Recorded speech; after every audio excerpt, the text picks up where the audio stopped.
Hey guys, Script here with another video, and I don't like doing this. Poor Screen Rant. I mean, I don't want to have to do this, but I kind of have to do this. Sorry, Dave Miller, but I gotta do it. It took Star Wars 13 years to reveal what the Phantom Menace really was. Nope. No, it didn't.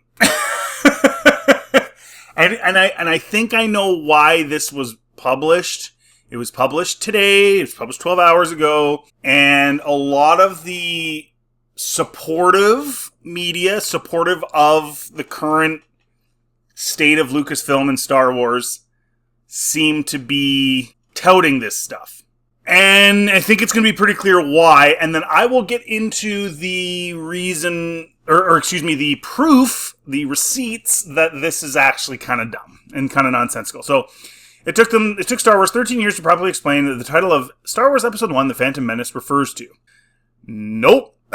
George Lucas didn't retitle the first Star Wars movie until a year after the film's release. R-E-T-I-I-T-L-E? Is that even a word? I think they meant retitle. And then it became standard for him to attack a subtitle to all the films in the franchise. The Phantom Menace is a straightforward title for the first prequel, but its meaning is more complex than you think. Well, I know what it means. George Lucas said what it means in 1999. I don't understand why these guys are running cover for Disney with everything, and I'll explain why they're running cover for Disney and show you how. Surprisingly, it took 13 years for Star Wars to properly explain this. This was done in one of the most important books in the Star Wars expanded universe. The timeline now known as Legends. James Luceno is believed to have worked closely with George Lucas himself when writing his novel Darth Plagueis, which makes it particularly important to the discussion because this gives the term a fascinating in-universe meaning. Oh, man.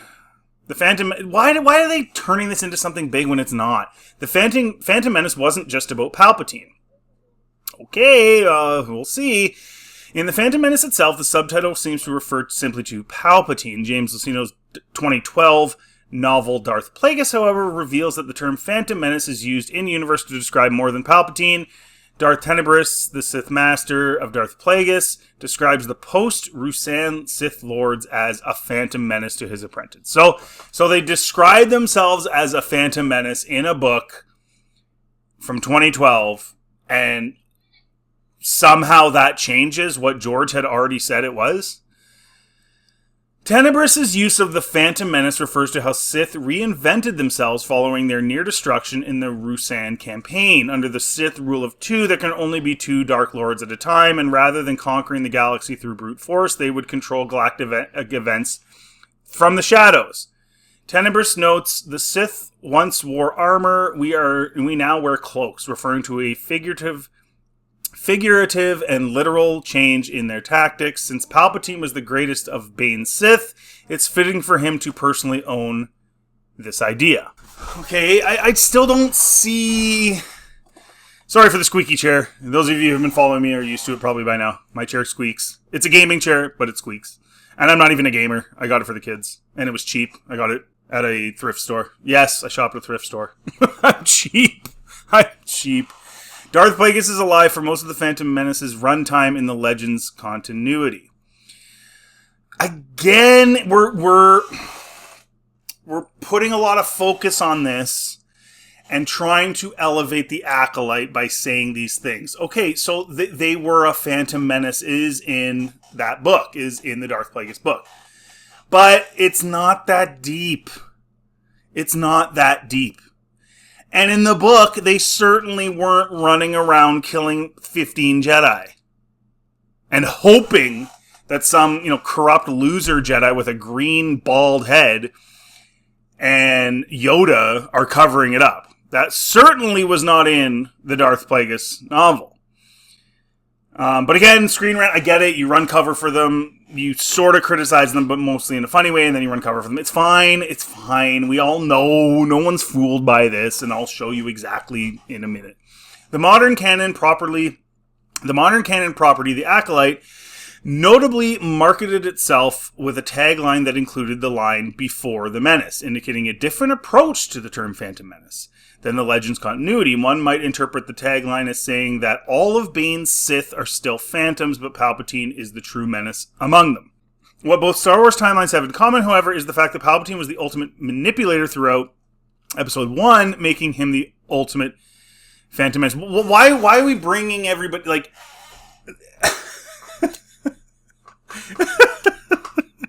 I'm sorry, but I am really getting tired of this sort of watering down of Palpatine.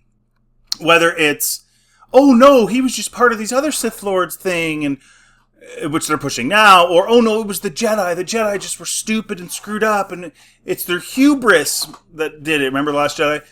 Why are we doing this? Why is it necessary for Star Wars fans to diminish the OG characters to prop up this crap they're making now? They did it with Luke, and Filoni full-blown has admitted it in an interview where he says that he agreed with the idea of diminishing Luke in The Last Jedi to try and elevate Rey to the audience. It didn't work. It just pissed people off. Why are we diminishing Palpatine by saying it was the Jedi's this, the Jedi's that, the hubris of the Jedi? And now it was Plagueis and Tenebris. No, it wasn't. They're cool characters. Don't get me wrong, but Palpatine is another world of villain.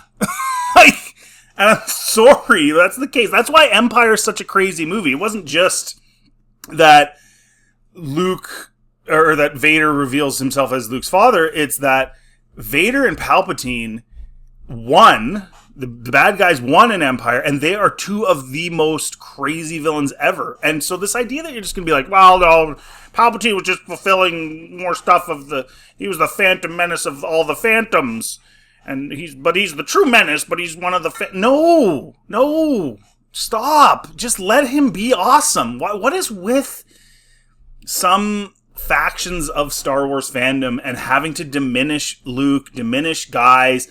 Let him be who he is. He is the craziest, most manipulative, awesome villain ever. And the fact that he could do what he did right in front of their faces, to their faces, made him awesome. That's what made him awesome. When you watch the prequels, there's a lot of problems with the prequels. There's a lot of corny stuff, a lot of stuff that people don't like. But one of the coolest parts about it, and I'm disappointed they deleted some of the scenes with Anakin and Palpatine, I've since, of course, watched them, is just the way Palpatine manipulated everybody. It was awesome. That's what makes him awesome. And so you're like this crazy emperor that you see for brief moments in Empire, and then you finally see him on screen like his real self.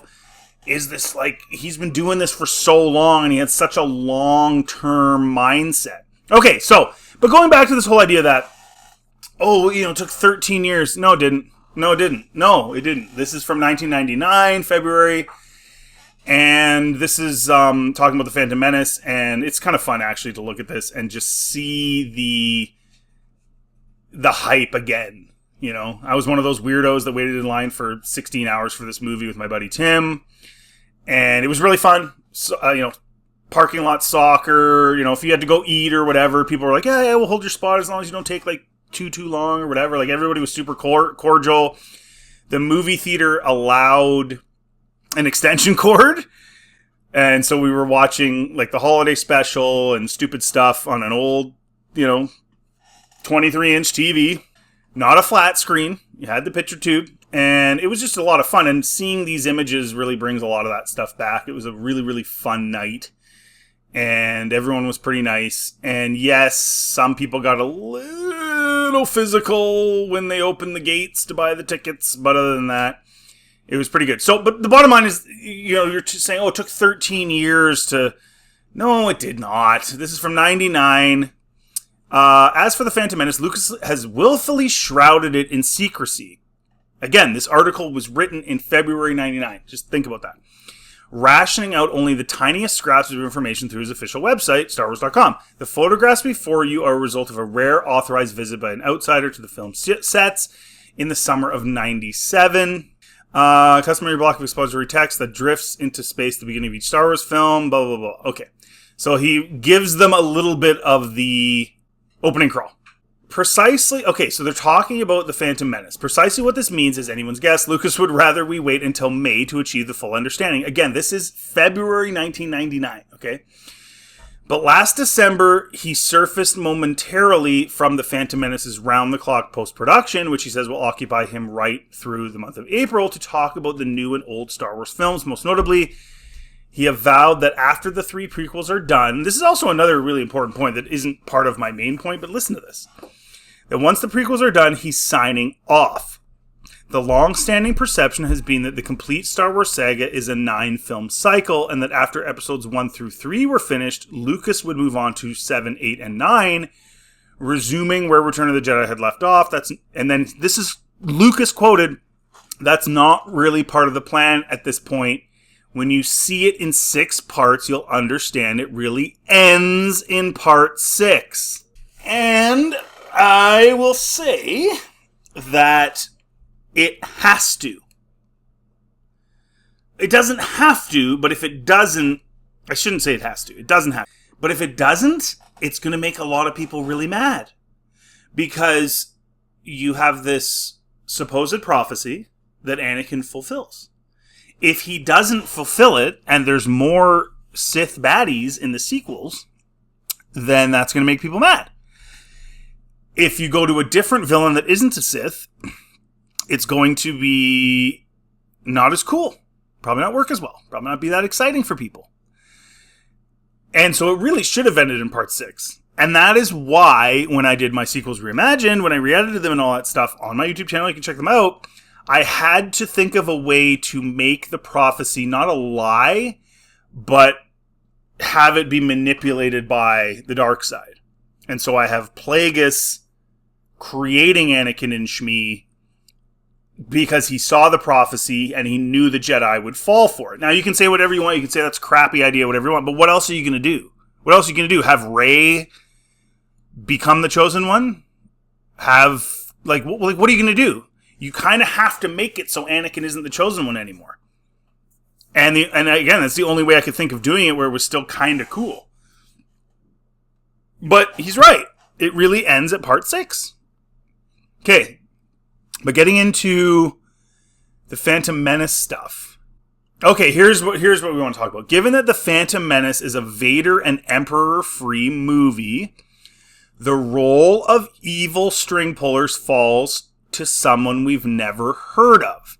This is George. The Phantom Menace is a character named Darth Sidious, who is the last of the Sith. An ancient people conquered by powerful dark side Jedi magic, page 268, Star Wars Encyclopedia, by Stephen J. Sansweet, which, by the way, if you follow me on Twitter, you will know that I literally just bought that at the thrift store. And I showed you a photo of it. I found that and I said I have to have it because it's the last encyclopedia before the prequels. Actually, Lucas goes on to explain the Menace honorific should be broadened to include Sidious's apprentice Darth Maul. A terrifyingly fierce-looking character played by the martial arts expert Ray Park, Maul gets to fight a lightsaber battle with Obi-Wan, but Sidious remains a shadowy figure. Nobody knows Darth Sidious exists, says Lucas. Well, he's seen to the audience, but not to the players. Exactly. No one was confused who the Phantom Menace was. I don't know what Screen Rant is talking about. No one needed clarification. We all knew because guess what? Like George says, we saw Palpatine in the originals. So when we see him again, and we not only see him as Sidious, as a Sith Lord, we also see him as a senator or whatever, as a guy vying for position politically. It's the same actor.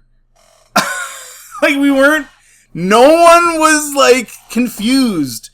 But it feels like Screen Rant is doing this to try and prop up the Acolyte. I could be wrong, but that's what it seems like. They're acting as if the whole Plagueis novel and the relation to Plagueis matters when it comes to who the Phantom Menace was in to the audience, which, again, no one was confused. Let me know in the comment section if you were around in that period of time and knew anyone who was confused as to who the title was referring to after the movie came out. Like, in February of 1999, okay, sure, you weren't entirely sure because they hadn't revealed really anything. But as soon as you saw Ian McDiarmid, you were like, oh yeah, okay, yeah. And then you see him right at the beginning as Palpatine talking to the Trade Federation. You're like, oh, okay, yeah, I bet you that's what they're talking about. And in the end, and then you finish the film, and of course you're like, yeah, that's who it is. He's manipulating everything. He's the Phantom Menace. Like, why are we running cover for the Acolyte to try and prop it up? Why? Why are we doing this? Screen Rant. Why? I guess you guys get your packages of stuff or whatever. Like, I don't know, merch from Disney or whatever. Let me just see if there's anything else on here. Not the players. There are 3 main stages. The first is good old Tatooine. Okay. And I just wanted to say, again, it was so exciting waiting for this film. I mean, it was insane. I probably watched the trailer, like, I don't even know, 200 times before I actually went and watched the movie. Some disappointing things, of course, in the prequels, but like I said, again, let's just reiterate, that's not really part of the plan at this point. When you see the 6 parts, you'll understand it really ends at part 6. So we have a lot of interesting Lucas quotes. I will finish with this. Number 1, Screen Rant, stop running cover and trying to elevate the Acolyte. It sucks. Nobody cares. 2, I want to hear from you guys, like, how would you have done a sequel trilogy? I know what they did in the EU, okay? And how would you have done it to make it make sense with the prophecy? If you can think of another way other than what I did, cool. I'd love to hear from you. Let me know in the comment section. If you like this content, please like, subscribe, or sub to the channel. Feel free to check out anything else on the channel. And have yourselves a really good day.